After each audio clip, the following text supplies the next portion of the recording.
Welcome back to more post-game Calamity Canyon chat with the Mapmaker render. And we were about to review some other dungeons, but there's a couple of things that we've left out from earlier episodes. And one of them is right over here.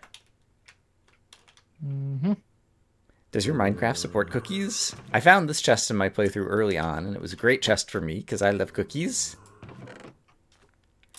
And yeah, there was a skeleton spawner up here. There was a lighting queue, which is the reason that I found it and came up here. But what I failed to notice was this. There's a green dot sticking right there, and that's where another emerald is. Yeah, and I'm just bad at seeing those throughout, so I don't know that I'm ever going to get any better at that. I thought this one was just meant to be really obvious because it's green against orange. Right. It might have been if it were later in the map, like I came here relatively early, that I might have noticed it, but I failed to notice it. And so one other thing that we skipped from earlier on is, I guess, back at the starting platform. I don't even know about this one. Wait, is it? Oh yeah, I think that should be in this version. Is it underneath the sea lantern or something? Yeah, because there's always the joke about there's something underneath spawn. I see. A pufferfish. Can you even eat that? Yeah, it gives you like nausea and poison and teeth, I think. So it doesn't have any value, basically. It's just like, yep, you were looking for a chest, and so I've given you a chest. Nice. Yeah. Oh yeah, hunger free. Poison 4 for 1 minute. Oh, wow. Boy. Okay, don't eat the pufferfish, people. And while we're here, was there any reason for this one extra bit here other than you were probably trying to add a little bit of extra light? Not really. There used to be more fire around, like more sparse ones. But that was before mobs could only spawn in the shade. I see. Okay. All right. I think those are just the only couple of things that we missed from earlier on, and so we can head into Dungeon 7 next, which is back over here. Lucky number 7. Indeed. Right. And there was this chest that I was commenting that I don't remember if I ever found.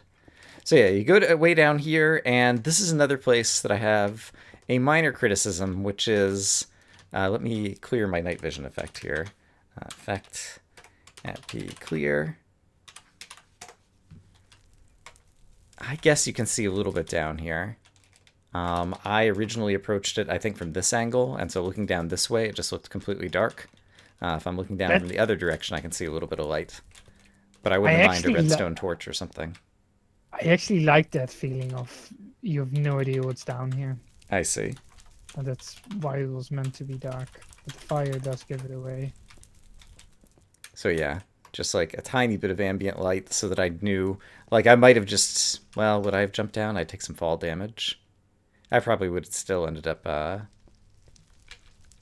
carving my own way down anyway. What I do with these things is just the sand and ladders. Way. Yeah, no, or just even just sand and then spiral staircase kind of thing. I see. I don't know. It seems like that takes as much time as just like carving your own stairway down, so. Yeah. I was saying the other day on someone's stream that like if I were king for a day, like making it easier to place ladders, like if there were a way to, if there were like a rope ladder in Minecraft, you know how like Terraria has ladders that you can like, that would be ropes amazing. that you can like hang down, that would be really cool. It's just like a way to climb down. Because yeah, descending in this game is one of the things that's always been difficult. Some good loot down here, a bunch of creepers in the corners of the room. So basically, as you're coming down the staircase, you're probably making lots of friends. But yeah, it's just creepers. It's relatively straightforward if you have, especially if you still have your knockback weapons or whatever to deal with. Then you come over here, and then things start getting mean. It definitely ratchets up the difficulty a little bit in this dungeon. This is like the terrain of Dungeon 1, but then we add new things to the formula. Yes. The soul sand, I guess, is the first place that you really encounter the soul sand in any significant quantities. and really come to appreciate, yeah, what it does to you. Which, by the way, since we're talking about the soul sand, at the very beginning of the game, I know in one of the earlier iterations, basically you added a page to the end of the starter book, which says, oh, by the way, the little lightning bolts that you have will go away when you're on soul sand, take away your ability to sprint. Yeah, when you're in survival mode, instead of the hunger bars, you have the lightning bolts. I think it might have been... I wonder if there was a way that you could either not have to explain that with text or explain it at the time that people first encounter soul sand, but I guess there's multiple times where people could first encounter soul sand. I don't know. Because the soul sand is so late in the map, I kind of had to explain it kind of early on, just because I got quite a lot of messages early on saying that they just got confused by the lightning bolts. Right. It's like, where's my hunger bar? What are these lightning bolts? They're always there. Yeah, is that my hunger? Do they go down? I got messages, why don't they go down? Stuff like that. Yeah, and so one thing you could do is like put a patch of soul sand like right at the beginning, like maybe on the starter island, like you have to cross the soul sand in order to get to the whatever, and that would just teach people about it at the beginning. Or just some places in the main desert, yeah. Just starting desert. Maybe. And put a chest in the middle, maybe. Yeah, something to motivate the player or force the player to like actually walk over it just to kind of learn the mechanic. But yeah, that's just a minor thing. That might be something for US 6 next map. I see. And yeah, I guess there were also magma blocks at some places on the ground. I guess that was actually even back in dungeon number 2. There was some magma blocks on the ground, so that's not new. So it was mostly the soul sand, and then just the combination of harder mobs. We've got blazes, we've got skeletons, we've got creepers, and the difficult terrain. But there was good loot in here as well. Especially the skeletons and the blaze spawners. But yeah, this dungeon can get really chaotic if you take it quick, like most people do. Or if you take it slow, like Preox and Travel Dog were going very slowly and struggling as well. Although in 2-player, it's also like they got kind of caught in a death loop, but with one of them still alive, you end up spawning more monsters, so it's kind of like the classic 2-player trap or something. But I've personally found that going too quick in this dungeon is dangerous. Which is what I actually like, because most CTM maps, you need to challenge TJ somehow. Yeah, I mean, it's literally running in, lighting, and that's how you most times win. Like you run in, you spawn mobs, run farther, and then come back when all the mobs are gone and the spawner has already been triggered. Right. And here that's difficult to do because sprinting is getting... And in general, I never see CTM mapmakers take advantage of persistent mobs. It would be interesting, not just here in this map, but just like in any map, to rely on spawners a little bit less and just have a set of persistent mobs that kind of like come with the map. And so, you know, like there's always 4 skeletons in this area, and you could run away and come back, and they're still going to be here until you actually kill them. Yeah, I mean, with open areas, you could like lead them away. Yeah, you could definitely lead them away. You could get them in fighting. You could lead them into lava and fires and different things. And so there's probably other ways to whittle them down. But it at least, prevents kind of like the despawning possibility. I'm surprised that there aren't more set pieces. The only map I can think of that I played was Wayward Wonders, which had just kind of like some open areas kind of out in the world. That's just like you walk into this area and there's a chest and there's a bunch of mobs kind of like nearby, and they're not a spawner, they're just persistent mobs. Just part of the map, yeah. But yeah, I would like to see mapmakers use them a little bit more. I'm not sure the best ways to use them, but they seem underutilized in my opinion. Yeah, same goes kind of with custom coordinates for spawners as well. You could do some things with that as well, I think, that aren't really explored enough. I see. Like you can, with a spawner, you can specify where it spawns specifically. That's also rarely used. Right. I do feel like that one, people come in with you know, a preconceived notion of how a spawner works, and so if you violate that, like, you have to be very careful. Yeah, you just need to keep in mind that you need to keep it fair. Right. And Like, you need to have an opportunity for the player to like learn the new mechanic or whatever. That's one of the things when we get to Dungeon 9 I want to talk about as well. like if this is a spawner and then you walk on a bridge, and then when you trigger it, it spawns like a charge creeper behind you or something. Right.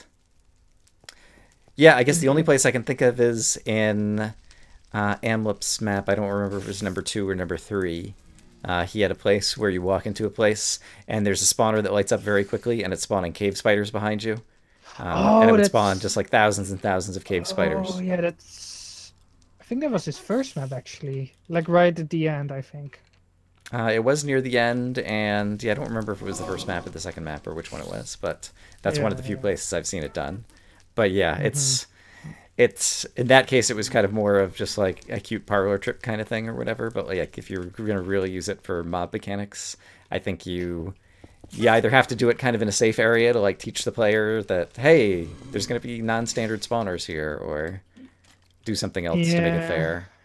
It does work well for like small set pieces in between, like not for a big open area, but more for like the volcano in Corona Trials. It's a one-way street where I expect you to come from. Right. And it's basically with this bridge as well. Like I expect you to come from here and then walk towards the spawner from here. Right. Not from like the other side or from the side or whatever. Right. But again, that's kind of where you choose to use it. But mine is just like the, giving the player the expectation. Yeah, so I guess we'll go ahead and talk about it now then. So in Dungeon 9, you have spawners that spawn multiple different types of mobs, and you've used that in a number of your different maps, but lots of players don't know that that's even a thing that can exist. And so, like, Preox and Travel Dog got there, and Preox spent a bit of time just, like, digging around. He's like, where's the other spawner? I saw this spawn a creeper, and I just broke a zombie spawner kind of thing. And so, I mean, he figured it out, but it's one of those things that I feel like if you're going to violate traditional spawner conventions, you need kind of either text or small, safe teaching area where you can teach the player so that they know the mechanics, so that they're proceeding with the right set of assumptions moving forward. Otherwise, they just get frustrated. Yeah, that first it was kind of meant because when you enter the area, there's this pit. Yes. With one of those spawners in there, and that is kind of meant as a small tutorial where you see all these mobs around that one spawner. Yep, and so that's how I treated it, and so I thought that was kind of reasonably well done there. But what I probably should have done is have the spawner kind of lit, and then make it open so players could actually see that the mob inside is actually changing. It's it's a trade-off, because one of the things you did is you had them, you know, encased in the nether wart or whatever, and so you'd be just punch a hole in for that one or make it open. Yeah, but then you kind of like break the convention of then the other ones are going to be closed in. So yeah, I don't know. There's a bunch of trade-offs. Yeah. I forget, is this another? Yeah, this is Infernizer level 4, which has Sharpness 9, which I think is the highest level. And then back at the end of between Dungeon 10 and 11, or sorry, Dungeon 9 and 10, there was another Infernizer level 4 that was exactly the same. Yeah, in case you lost this one. Because this one is like really amazing. Yeah, this one is good. And then, yeah, people in my playthrough, they're like, you never got the Infernizer at the beginning of the Palace of Ordeal. And I knew at one point I had scrolled over it, and I just saw that it was level 4 and Sharpness 9, the same as the one I already had. So it was the same one, folks. Fooled ya. So this dungeon, I remember fighting my way through, and it was really tough, and there's lots of soul sand, there's spawners up high, and I was making progress and backing off and making progress and backing off and lighting things up. And yeah, then I went over the top around here. I guess I did, like, just as I got to here and like took out one of these spawners, I got a phone call, and so I went and like hit over in the wall. And so some of it was being broken from the phone call or whatever, but then like I came back and then I went up here and I was like, oh, it's the wool. And it was it was kind of like in dungeon number 5, it just kind of surprised me, like I didn't feel like there was a build-up right at the end. But I guess maybe it's just because the entire dungeon was so difficult that like I didn't notice a change in difficulty near the end or something. Yeah, I nerfed this one quite a lot, quite a few times actually, because the original version of this one was really difficult I see. because there were so many mobs everywhere, and all the skeletons and blazes were just too much. Because I haven't really used too many skeletons Right. and not too many blazes before Right. here. So when you come to this area, it's like, oh, all these projectiles just spammed in your face. Right. And yeah, I guess it kind of happened kind of earlier in the map, but the first few skeletons I encountered in this map, like after not having skeletons for so long, it was like my brain had completely forgotten how to fight skeletons. Mm-hmm. And so yeah, there can be a bit of that throughout this map or whatever as you get a little skeleton casual or something. And now this is the first dungeon where there's just lots of skeletons. What's this? Who's this slim gray man in my map? What's he doing here? But at this point in the map, it should be the case. Oh, there was another Protection 2 book in here. I guess that's maybe like the second one we've seen in the map, or possibly the third one. But yeah, by now you should have like a good infinity power bow. And so you should be reasonably well equipped to handle these guys. And it's also the case that by now you could have been doing your own enchanting if you'd found the Lapis Cave and whatnot. Fun fact, you're yeah. actually under the monument right here. Really? Yeah. Wow. I did not realize this cut over so far in this direction. Mm-hmm. All right. That's really cool. I appreciate showing that off because, yeah, I mean, we mentioned it right at the beginning that it's amazing that all these dungeons fit into such a small space, and this is part of how it works. Yeah, that gives you kind of a small incentive on how the map is structured. Right. That's sometimes a big challenge on how do you cram a dungeon inside of a structure, basically. That's also what happened with the last dungeon. We will show that in spectator mode as well. Okay. You can with this one, how all the rooms are just... I'm curious, since this is carved out, did you actually carve this out of the actual area in the map, or did you kind of like create a carved dungeon somewhere else and then kind of like fit it in, paste it into the map over here and rotate it somehow that it kind of fit in, or do you this remember? one I carved out like because this used to be all mesa, basically like a mesa, Right. kind of like how the walls are, and then I just replaced the walls with red sandstone. Okay. I think if I go up here, yeah, you can. You can already see these. Well, now you have lava falling on you. Oh no, not my beautiful map. Okay.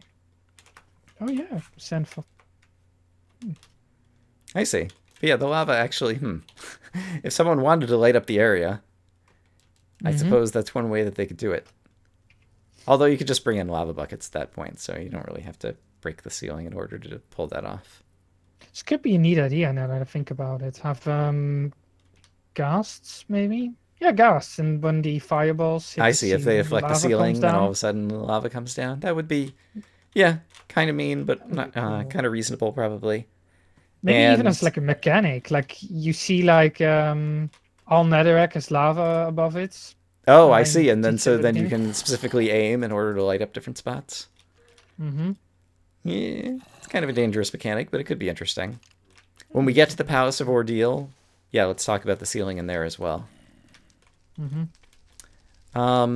Yeah, so then there's a chest over here. I think there was one other chest somewhere. Oh yeah, there's one down here. There are quite a few, actually. I see, this one had potions, I think. Yeah, potions. Yeah, there's potions there. There's also one right near the beginning, kind of. Like here. I don't remember this one offhand. Just some more potions, okay. And then there's a kind of hidden one right over here. Oh yeah, I think I might have found it on the way back, yeah. It's a mending one. I see. And yeah, but then both you get to the wool, and this time I kind of liked how you had this set up or whatever. By the time I got here, I think maybe I was able to see the sign on the wall. And also I'd kind of learned my lesson from the previous shortcut tunnel that I didn't immediately check out to dig through, and at this point you've already got the wool, and so yeah, This one more should be obvious. more obvious as well. You've acquired the wool basically. Mm-hmm. Like you walk up here, and there's this too high ledge right here, so mobs cannot walk up on this safe spot. Got it. And then you come up here. You can't see the thingy majigger yet, Right. the shortcut, because I put these blocks right here. Right. And then you see the wool, so you grab the wool, Mm-hmm. and then you turn around, and then you see the nice 2x3 hallway. Right. So that kind of guides you through. Go here first, and then look at this. Right. And I don't even remember. Oh yeah, it just brings you back out to, yeah, this is like the first room over here. Because it's kind of like an oval. Right. And this brings us back out to the creeper room, which now has another rack spiral staircase, courtesy of Render. And now since these dungeons are now getting harder, especially since the next one is also another notch in difficulty up. Uh-huh. I've added quite a bit of iron in this one. Okay. I don't know if it's too much or. I think at some point you kind of have to give out iron. Yeah. And at this point, like, I feel like I was already wearing a suit of iron armor. I guess I did some 8 and before 7. But yeah, I feel like at this point the player's already gotten enough iron. I mean, it's just a matter of whether they've inventory wiped, but at this point they had access to have a suit of iron armor, and so giving them more iron I don't think is a bad thing.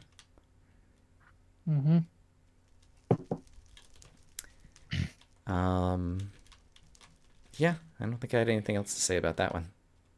It was a good dungeon. Yeah. Dungeon number 8, which I entered in awesome fashion. And so I think we talked about it before, but basically this is kind of like the main only entrance. Like there's other places you could dig down, and you had the clue back in front of Dungeon 9 that there was something underground, and so players could kind of dig anywhere and they'd probably find it, but there's the there's the book at the beginning of the Dragon's Exile. And it talks about a vast arcane vault underneath, and then it mentions 2 crystals. Right. Where you've already found the one, and my hope was that people would think like, oh, there's probably one in the vault then. Yeah, I thought it was pretty clear. Like I remember reading the book. And there was the one ender crystal, and it was kind of clear to me, even though I don't even remember if I saw the sparkles at the entrance to Dungeon 9. I don't remember if I walked up against them to see that it was an actual barrier block. But I remember just having internalized in my brain that, like, okay, I need to find another ender crystal to shoot in order to get in here. So somehow it was successfully communicated, even though I don't recall the details. They use the same particles as well, the enchantment table particles, like the ones that come from... Yes, that's right.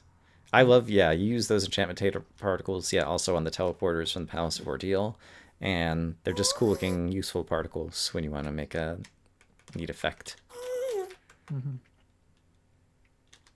Wow, these things are rare.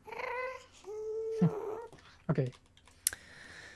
So yeah, there were some difficult mobs in here. I saw that Preox and Travel Dog spotted the gas spawner and immediately pillared out here and dropped some TNT on it. And that was the best strategy ever. Oh my gosh. That's what I did in one of my tests. But it's like, this is one of those things where if you're smart, you can make it easy. Yes, they were smart and they made it easy, because without the gas in here, this place got a lot... both less difficult, but also just like less intimidating or something. Like you don't have the constant mewing of the ghasts, and you don't have them firing at you basically every time you peer out of the library. And yeah, it's just like one less mental thing you have to worry about the entire time. Yep. Here you can get also bookcases for if you make an enchanting table, in case you didn't Well, get enough in case you from didn't get small enough, yeah. I mean, there houses. was like 7,000 other bookshelves in all the houses previous to now, so Yeah. Oh yeah. I think, Oh yeah. Especially in the town. Yeah. I know what you yeah, say. I think more to the point is this is the first place that it's like a full-on library, and anytime there's a library in a CTM map, it's gonna burn. Mm-hmm. So there's blazes, there's ghasts, and yeah, half this place It's, burns down by the end of it. I mean, especially with the floor and the Made of netherrack, infinizers I right? So gave even an out. explosion kind of It nearby. it should have been kind of obvious that that was one of my ideas here as well. Should have hidden something actually, like a secret door You or hid. something. There was at least spaces for mobs. Like there's a little cavity back here where mobs sometimes spawn, and you'd sometimes hear them. And so, it's just Um, another creeper or a zombie or something, but as things burn away, it's often the case that another mob gets exposed. mhm, So, I think it was good enough, even without kind of like hiding spawners or anything like that.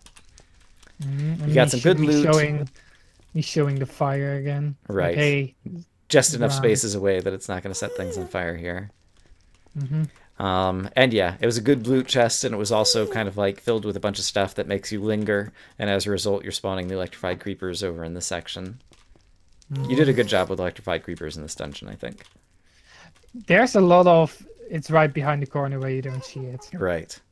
until it's And so yeah, too late. fortunately I know that you're good at doing that, and so I think reasonably well prepared for it. I did die in this dungeon, but it was due to the dumb witches. Oh yeah, the custom witches. Yeah, they're extremely powerful. This map is like custom mob haven, or this area is like a custom mob haven. You have the evokers Right. with the Zombies rather than Vexes. Oh, I'm almost dead already. Oh yeah, because of poison. Hey. Oh yeah, I shouldn't have eaten that pufferfish. Is not good for you. But yeah, I don't really like the Vexes since their hitbox is so small and they just Right. kind of buzz around like wasps and you can't hit them at all. Right. It is kind of, in this dungeon anyway, it's mostly big open areas, and so at least the phasing through the walls wouldn't be as bad. They're, they still do quite a bit of damage But as yeah, well. they are big mean enemies, and so I did not mind the change to zombies, even though I didn't actually figure out that that's what's happening.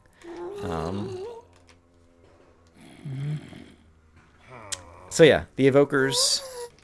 We had electrified creepers occasionally, just kind of here to throw you off and guard some things. The custom witches. So talk about the custom witches and exactly what they do, and